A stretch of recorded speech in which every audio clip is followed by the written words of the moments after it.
আমি রাজশাহী থেকে এসেছি। আমি রাজশাহী মহানগর মহিলা দলের ক্রীড়া সম্পাদিকা।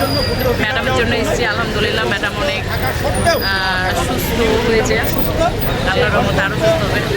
সারা বাংলাদেশ ম্যাডামের জন্য বসে আছে, অপেক্ষায় রয়েছে।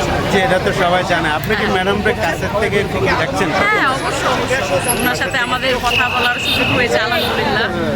তাই আমরা জানি তো এখানে কিন্তু একটা ঐতিহ্যবাহী কিন্তু একটা ডায়লগ আছে ম্যাডামের এই বিরোধের সামনে, যে যখন বালুভর্তি ট্রাক এখানে রাখছিল, গোপালগঞ্জের একজনকে বলেছিল গোপালই তোমাকে গোপালগঞ্জে পাঠাই দিব। না সেটা তো বলছি, পর আরেকটা কথা বলছিল যে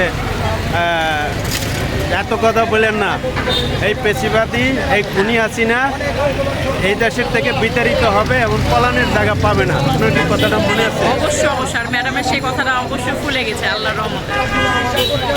আচ্ছা, আপনি কোন পদে আছেন? আমি রাজশাহী মহানগর মহিলা দলের ক্রীড়া সম্পাদিকা। যে তাই এখন বেশ কিছু বর্তমানে আপনার পদ পদবি নিয়ে কোনো কিছু আছে বলতে চান? না, এখন বিএমপির কাছে কিছু চাওয়ার আছে? কিচ্ছু চাওয়ার নাই। ম্যাডাম সুস্থ হয়ে ফিরেছে, তারেক রহমান ফিরে বেশি আসবে, ফিরে বাংলাদেশে আলহামদুলিল্লাহ, আর কিছু চাই না। তাতে খুশি আমরা সবাই। তাতেই খুশি। ইনশাআল্লাহ। আল্লাহ হাফেজ, ভালো থাকবেন।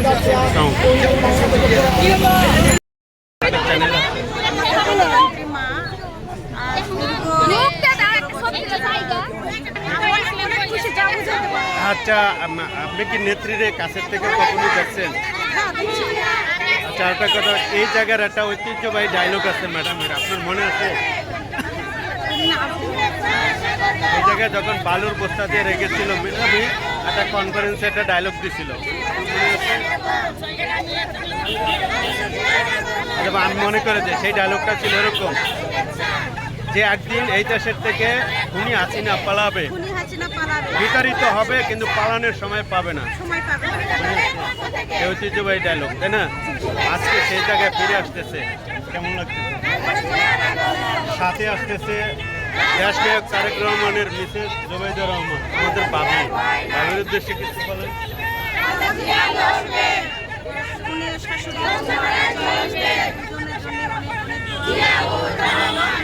আপনি কি চান যে আমাদের পাবেন জুবাইদা রহমান মিসেস তারেক আমাদের এই দেশে জাতীয়তাবাদের হাল ধরক? এটাই আপনাদের জন্য অনেক ভালো। আমাদের জন্য অনেক ভালো, আমাদের জন্য ভালো, জনগণের জন্য সবার জন্যই ভালো। ভালো চাই আমরা, দেশের উন্নতি চাই, আমরা দেশের সবার এই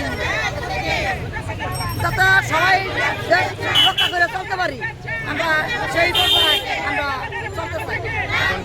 তাড়াতাড়ি কি নির্বাচন চান? আমরা তাড়াতাড়ি নির্বাচন চাই, সবাই একটা সুস্থভাবে নির্বাচন হয়, আমার একটা সুস্থভাবে নির্বাচন গন্ডগোল না। আচ্ছা, ওই মমতাজ পাগলির উদ্দেশ্যে একটা কথা বলেন তো। মমতাজ পাগলি কোথায় এখন? মমতাজ পাগলির উদ্দেশ্যে